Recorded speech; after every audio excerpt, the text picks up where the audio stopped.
नमस्कार, मी श्रीकांत उमरीकर. आपण पाहतात ॲनालायझर न्यूज. लाईक करा, शेअर करा, सबस्क्राईब करा. ॲनालायझरचं ॲप डाउनलोड करा.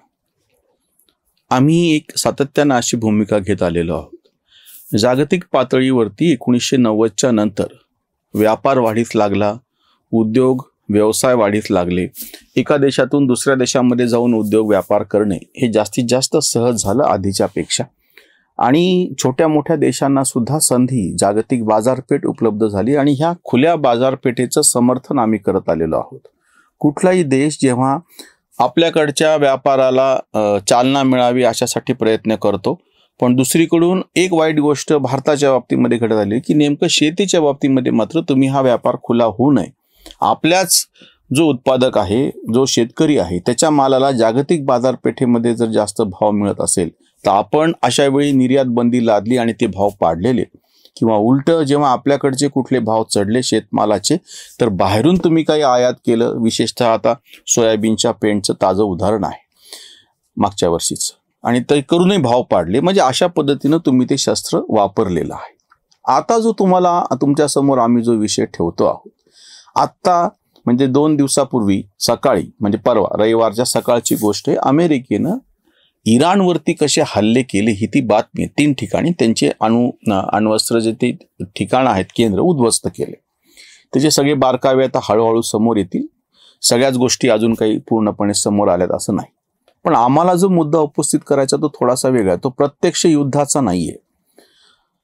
अमेरिका विरुद्ध इराण असा मुद्दा नाहीये. इस्रायल विरुद्ध इराण किंवा इस्रायल विरुद्ध गाझा हे जे चालू आहे तसा मुद्दा नाहीये. किंवा भारतावरती ज्या पद्धतीने पहलगामचा जो हल्ला या पाकिस्तानी दहशतवाद्यांनी केला आणि त्याला आपण उत्तर दिलं तो पण मुद्दा नाहीये. किंवा आता बांगलादेशमध्ये गेल्या 1 वर्षभरापासून जी राजकीय अस्वस्थता चालू आहे, ह्या सगळ्याच्या मुळाशी असलेला जो सगळा जागतिक बाजारपेठेचा विषय तो जरा शांतपणे लक्षात घ्या. कालच्या व्हिडिओत आम्ही ते मांडलेलं होतं की संपूर्ण जगाच्या पाठीवरती कट्टरपंथी इस्लामनी ज्या पद्धतीनं ट्विन टॉवरवरती हल्ले केले आणि मग लादेनला मारण्यात आलं, त्याच पद्धतीनं बामियानाचे बुद्ध मूर्ती कशा पाडल्या. म्हणजे तुमचं ज्यूशी भांडणे, ख्रिश्चनांशी भांडणे, बुद्धांशी भांडणे, हिंदूंशी भांडणे. मुद्दा इतकाच नाहीये. फक्त पुढचा जो मुद्दा आहे, जगभरामध्ये साधारणतः 45 म्हणजे दुसऱ्या महायुद्धाच्या नंतर 1950च्या नंतर बहुतांश देश स्वातंत्र्य व्हायला लागले. त्यांना स्वातंत्र्य मिळालं आणि त्या ठिकाणी लोकशाही पूर्णपणे म्हणा किंवा अंशतः म्हणा किंवा नवीन व्यवस्था म्हणा अस्तित्वात आली. जुने राजेशाही आणि जुने जे सगळं जग होतं त्याचा सगळा जो नकाशा किंवा त्याचं जे स्वरूप 1950च्या नंतर पालटलं.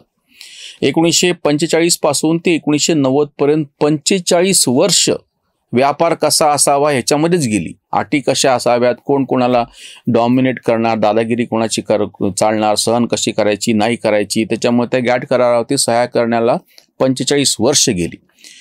डंकेल प्रस्ताव जो सगळा होता की सगळ्यांनी शेवटी एकत्र येऊन व्यापार करावा. आणि ह्या 1990च्या नंतर जागतिक पातळीवरच्या व्यापाराला सगळ्यात मोठा अडथळा जर कोणी तयार केलेला असेल तर तो दहशतवादाने केलेला आहे. आणि ह्याच्यामध्येही इस्लामी दहशतवाद सगळ्यात जास्त मोठ्या संख्येने. मग शिखांनी जे खालिस्तानवादी कन्नडानं समर्थ केले तो एक भाग आहे, किंवा आपण जे बघितलं आपण त्याच्यामध्ये अप्रत्यक्षरित्या त्याचा भाग होतो, असं तो श्रीलंकेमधला तमिळी बंडखोरांचा सगळा जो उद्रेक होता दहशतवाद्यांचा तो एक भाग आहे.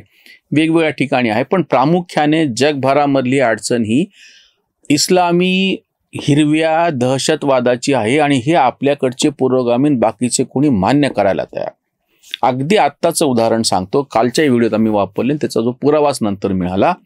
अगदी आत्ता सुद्धा आसिफ मुनीर यांना जेव्हा व्हाईट हाऊसमध्ये बोलवलं गेलं, मेजवानी दिल्या गेली, तर आपला कसा पराभव हे सगळे सांगत होते. आता प्रत्यक्षात दिसतंय ते असं की आसिफ मुनीर याला मॅनेज करून, त्याचं बाहुलं बनवून, त्याचं खेळणं बनवून पाकिस्तानचा वापर इराणवरती हल्ला करण्यासाठी किंवा इराणवरची सगळी चढाई सोपी जावी यासाठी अमेरिकेनं करून घेत आहे असं दिसतंय.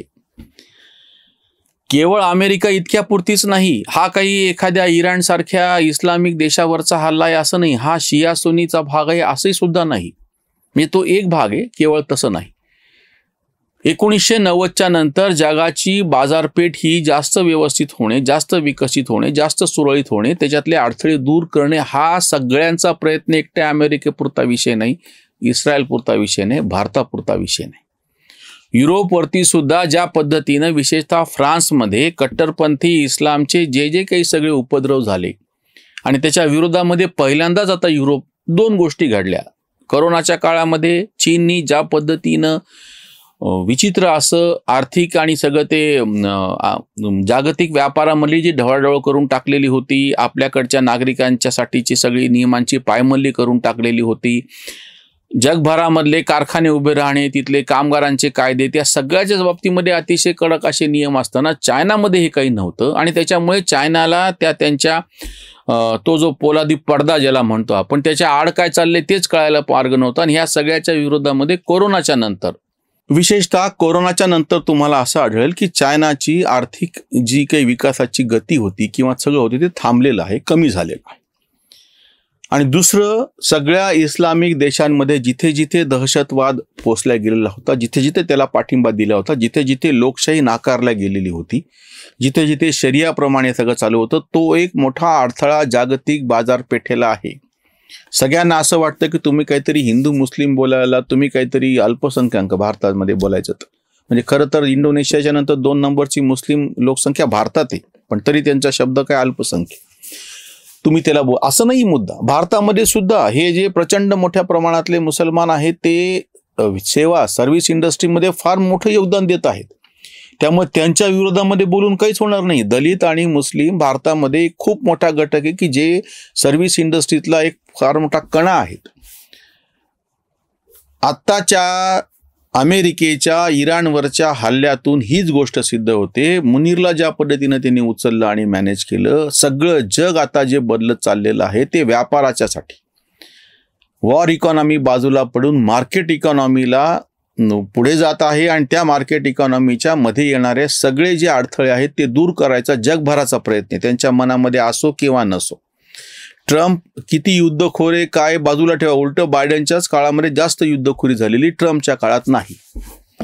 त्यामुळे आता जो मुद्दा समोर येतो आहे तो की ज्या ज्या ठिकाणी जे सगळे देश ह्या जागतिक व्यापार, जागतिक उद्योग, जागतिक सगळी जी व्यवस्था नवीन सगळी चालू आहे त्याच्यामध्ये अडथळा आणतील, त्यांच्या सगळ्यांचे त्यांनी आणलेले हे अडथळे दूर करण्यासाठी प्रयत्न आहेत. अमेरिकेनं इराणवरती केलेला हा जो हल्ला आहे तो त्याच्याच ह्याचा एक भाग म्हणून समजून घ्यावं लागेल. ते तसं समजून घेतलं तर मुनीरला का बोलवलं आणि भारत हा 5 नंबरची अर्थव्यवस्था झालेली असल्यामुळे अपरिहार्यपणे त्यांना कसं G7 मध्ये बोलवावं लागलं, आमंत्रित करावं लागलं. आणि आता पुढे 3 नंबरची 4 नंबरला आपण कसे पोहोचणार आहोत अर्थ याच्या बाबतीमध्ये. एक बळकट अशी अर्थव्यवस्था ज्याचा विकास दर चांगला राहिलेला आहे, जिथे लोकशाही आहे आणि इतकी मोठी 140 कोटी लोक आपण सांभाळत असताना सुद्धा हे करून दाखवले की जे चायनाला आज लागायला शक्य झालं नाही लोकशाही तिथं आणणं. त्याच्यामुळे अमेरिकेनं इराणवरती केलेला हल्ला ही एका नवीन पर्वाची सुरुवात आहे. म्हणजे जागतिक पातळीवरती व्यापारातले अडथळे दूर करण्याचा तो एक भाग आहे, हे आपण समजून घ्यायला पाहिजे. इथेच थांबूयात. धन्यवाद.